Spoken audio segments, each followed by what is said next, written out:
Hello, this is Papanikolis. Welcome to another podcast. Today, your host RoguePLC is interrogating Dirty Mike. Please welcome the man, the myth, the legend, Fat Guy Gaming. Hi there everyone, you're listening to the World of Warships Legends Back to Port podcast with your host today, RoguePLC. And today we have another CC from our favorite World of Warships, Dirty Mike, or as many know him as Fat Guy Gaming. Welcome Mike, and thank you so much for taking the time to be with us today. Hey man, appreciate it. Thanks for having me. Pretty excited about it. Yeah, we're going to have a fun time, most definitely. Well, I'm going to start it off with the most difficult question out of them all. How is it being a CC for Wargaming in World of Warships? You know what? It has been an absolute blast so far. Actually, it's been awesome. At the time, I had about 1,000 followers whenever I decided to kind of apply for the program. It was kind of my next step in my streaming career. And it's been awesome. I mean, they pretty much tell us we can, say whatever we want to say as long as it's true. And they provided quite a bit of support. And I tell you what, all the other CCs have been pretty amazing to work with so far. So, Mike, can you tell me more about your logo? What's the reason for your logo and what does it stand for from your perspective? Well, the logo that you see there it's supposed to be a scale, and I don't know how many people have said I don't really know what that is, but some people have figured it out. And I'm a pretty self-deprecating humor kind of guy. I don't take too much serious, and I'm not exactly a skinny person by any stretch, and I love food. So whenever I decided to, name the page Fat Guy Gaming, I was like, what would be kind of funny to put with that? Just kind of how it came to be. It's nothing that I'm trying to make any kind of statement with or anything. But as with all my humor, it's just self-deprecating stuff. Many people follow your streams and your YouTube channel, but not many know how and where Fat Guy Gaming came from. Please tell us a bit more from your humble beginnings. I started the Facebook page back in 2008. I believe it was late 2008. And at the time, I was playing PUBG pretty heavy. Basically, I like to just try to see if I can do things a lot of times. That's how a lot of my hobbies, like painting Dungeons & Dragons minis and stuff like that, kind of came about, my 3D printing obsession, just to see if I can do it. Well, turns out I actually really enjoyed it. So I stream PUBG a little bit, mainly on Twitch, and then the Facebook Level Up program started.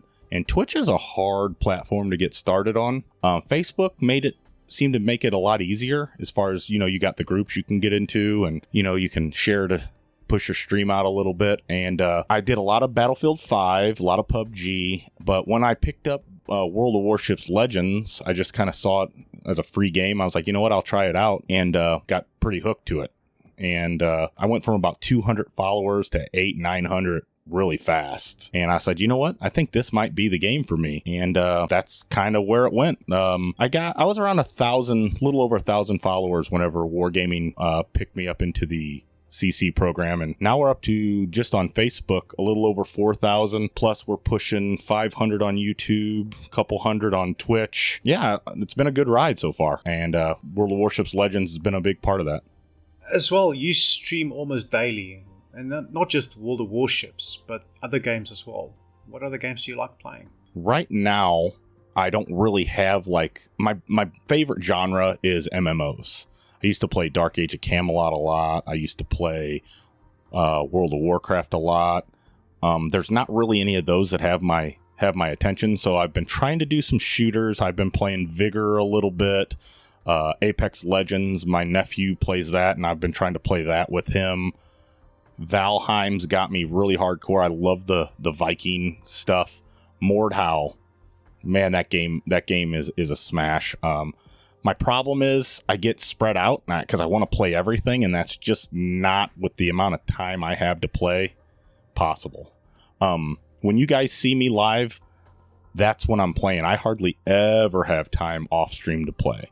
So 80 hours of it is live, and that's kind of why you get to see a lot of my not so good games. The games where you do 4,000, do that cruiser death's turn and get dev struck by a warspite.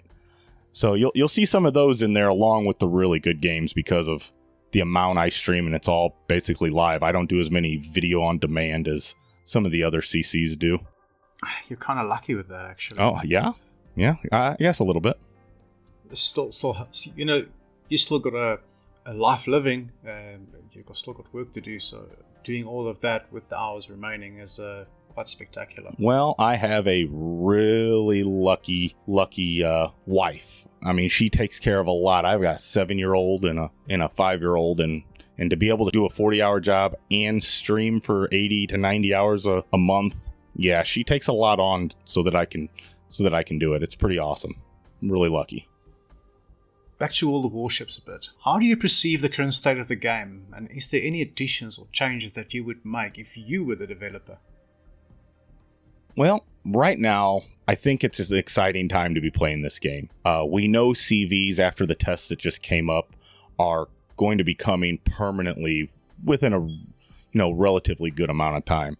And I like the way they brought them in soft and are going to, I think what I see is they're going to kind of titrate them up a little bit in power so they're not overpowering. I really enjoyed the current format of the rank system, the short sprint, irrevocables. Hopefully they keep that around.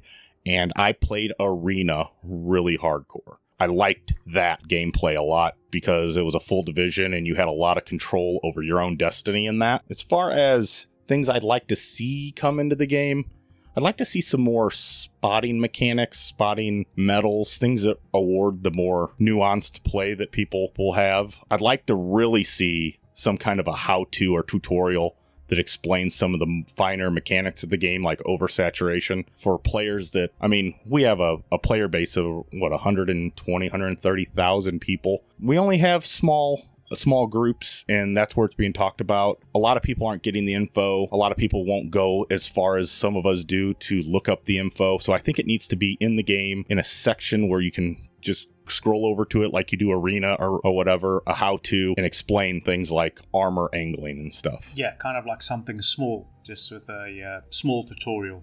Yeah, something small to get your feet wet so that people understand that these bigger, deeper mechanics are in the game. Because really, I mean, you can get decent at the game, but to get really, really good in a high tier, you have to know about things like that. You really do. Who was the people or other CCs that supported you with your first steps, and was it kind of rough? It was rough.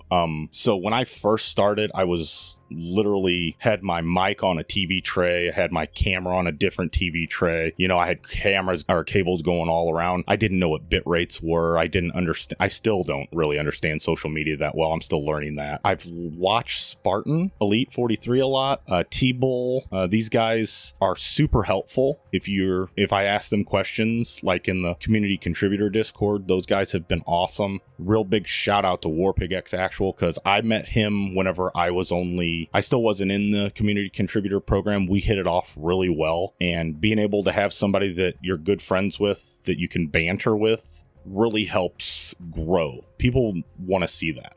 This is a team game for the most part. There's people that can do pretty well solo out there, but the team and division tactics and talking and communication, when people see that, I feel like they get more enjoyment out of the game. You know, I just wish more people would try to division, and I'm really hopeful that someday we'll get cross division platoons, and that will help that a lot. But as far as helping me, Spartan has helped me a whole bunch. Warpig does. My wife, obviously, with all the support she gives. Yeah, that's kind of where I'm at there. We've actually got a couple of questions from the community as well, and I found some intriguing ones which I had to take, and one is coming from this Kaiser Nuts. Oh, hi there, Kaiser Nuts. Hey, Kaiser. Because one of the questions he asked, what do you enjoy most about Twitch streaming when comparing to other platforms like YouTube? Twitch streaming, it's hard for me to talk too much about Twitch streaming because I'm not real big on Twitch. Not that I'm not big on the platform. I love the platform. But as far as who watches me, I don't have that many people that watch me on Twitch, even though I do see the chat. I love their chat bots. I like their, how you can use their channel points to, suggest ships that people run. That's awesome.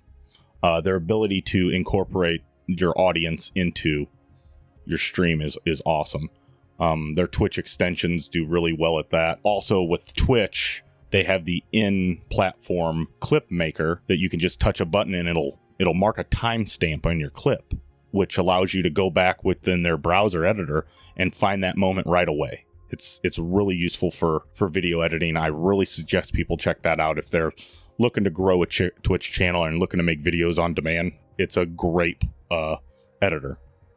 Yeah, funny enough, when I was watching one of your videos the other day, I saw, what was it, Cyclops running around and Thanos, and there was stars also included. So I think that's something new that you added as well with your Twitch. Yeah, that's called Stream Avatars, and I'm still getting the hang of it myself. It was a little clunky. It works really great within Twitch. It's still new in its infancy as far as Facebook and YouTube, but it allows people to interact with the stream. I can drop like a couple stars in there and people can jump and collect them and get in-game currency that they can use to buy other avatars. I can drop a boss in there and everyone can fight him. It's just communicating how that works to people. I'm not really good at that yet, so that's something I'm having to work on, but it gives people stuff when I'm picking ships and things like that, or whenever I'm in a restroom break to do, and it's pretty neat. You know, you got Pokemon, you got Airbender, you got all sorts of avatars that are free you can add to it. It's pretty neat. Kaiser Nuts is also asking, what's your favorite or most disliked maps to play? I absolutely despise Sleeping Giant. That little circle eye on the far left corner is where games go to die. There's just nothing really that... I've not had a good game on the map either, so that probably contributes a lot to that opinion. As far as my favorite map goes, it's a lower level map, or lower tier map. I like Polar. I love all the islands. I just like the look of the map. I wish there was a bigger map to compare it to in the higher tiers, but I go down to the lower tiers quite a bit. Some of my favorite ships are down there. Some of my feel-good ships are down there, so I get to see it enough that I'm happy with it. But Polar's probably my favorite map. One of the other questions he's got is, in your opinion, what is the most single difficult ship to learn and to play well, and why? The single most difficult ship is hard to pin down. Maybe the Yubari, because you can make 0 mistakes in the Yubari and do decent. But if I was going to be honest, the shorter ranged Russian DDs are super difficult to play. They have a specific play style you have to do with them. You see a lot of people complaining about the torp range. Their torps do just fine. Their torpedoes do just fine. You just have to know when to employ them or not try to employ them, actually. Concealment makes them more rough. They're just high speed, ambush, or if the enemy team isn't pushing, you have a really hard time in those destroyers.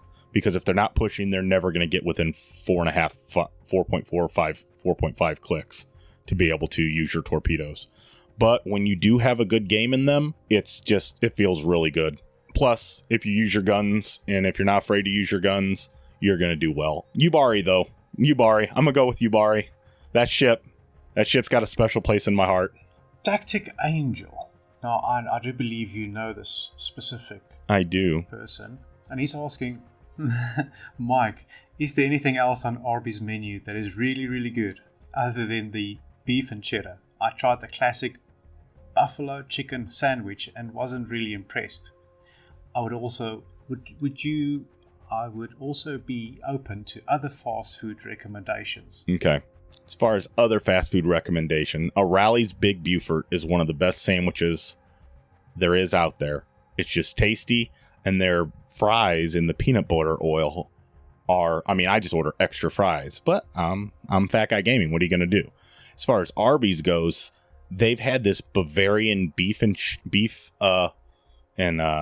beer cheese sandwich that was really good. And then their little French dips are all right, but I get the big beef and cheddar with extra cheddar and then just make a mess while I'm driving. You're making me hungry. Oh yeah, that's what I do. Well, another one from Indigo Prime. What is the first video, and I think he's saying game. What is the first video game you remember beating, and what platform was it? All right, I'm reaching back here. It was a Nintendo game, but it wasn't Mario. It wasn't what you would think. It's a game called Wizards and Warriors, and I don't know how I beat it, but yeah, it was Wizards and Warriors on Nintendo, and if I could find my Nintendo games, because I still have it, and I could figure out how to hook it up, I'll stream it. But that's kind of out of my technical ability right now. I don't know how to do that. Do you really want to know a difficult one? I do. Back to the Future. Try that one. Nintendo's. That is very difficult. Oh, man. Okay, I will. I mean, if it's as hard as the dam level, the one where you're swimming around with Ninja Turtles, the first Ninja Turtles, I'll try it. Because that level right there will give you an aneurysm. Something that has come up recently, and everybody knows about it, is the new Stellar Clash that was announced.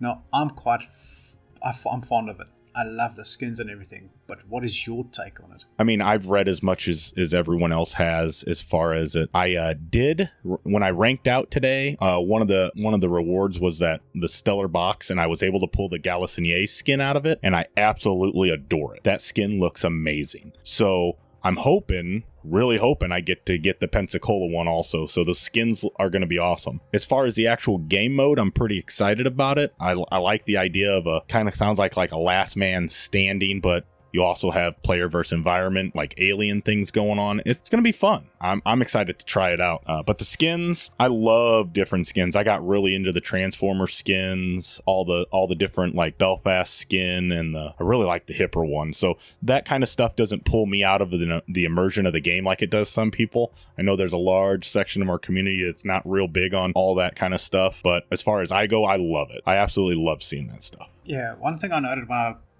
read the patch notes is that there's actually for the gearing, the Shima, the GK, the Algerie, the New Orleans, the Pensacola, that's all of just some of the ships that there will be some of these new skins. And to be honest, I don't know if you've seen the gearing. It looks spectacular. It does look spectacular, and I really, really hope I'm able to pull all those skins, because I will run them every time. Like the Charlemagne skin. Not a big fan of the ship, but that skin, I run the ship because of that Halloween skin. I like what they're doing with the content like that. Brings more people that, want to see that kind of stuff. You might play a ship that you normally won't play just to see the skin. Also from the patch notes, it's basically a 1v8 versus bots as well. And there's the ability to gather boosts, faster reload, healing, and other types that you can get on the battlefield itself. Yeah, that's a neat idea. I think that's kind of a pullover from the World of Warships PC, some of their events that they have. I'm glad they're starting to do that over here. Yeah, that's the exact pull, basically.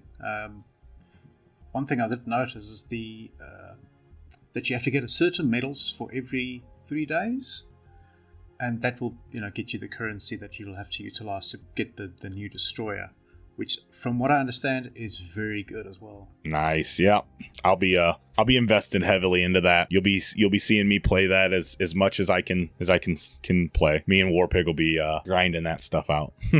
Well, then I'm kind of hoping I'll be on the receiving end or with you on that one. But yeah, we're going to be definitely seeing each other in there, because I'll be in there as well. I want those skins as well, and the new boat. From what I gathered as well, is that the concealment on that ship is very, very good. It's got the Screamer torps with 71 knots stock 71 knots torpedoes that can go at 8 kilometers. Yeah, that's pretty fast. Plus, if you throw the right commander on there, you'll be able to bump that up even further if you inspire them. That'd be pretty neat. Yeah, that's a fast torpedo. That's a fast torpedo. To about 80 kilometers from what I gathered. Right. Oh yeah. All right. By the time you hear it, it's too late. Yeah, the moment you're going to hear that is the moment it's going to hit your boat, and then you're kind of sinking already. Yeah, way too late. Well, Mike, I want to continue talking, and it's been wonderful having you with us, but just time is against us. I think we're going to have to do this a second time. Oh, definitely. Anytime, man. This has been a lot of fun. Guys, thank you so much for listening. I know it's been kind of short. We're going to have to cut it off here. And we'll see you on the next one. For myself and Mike, thank you. Goodbye. Thanks for having me, man. Thank you, buddy.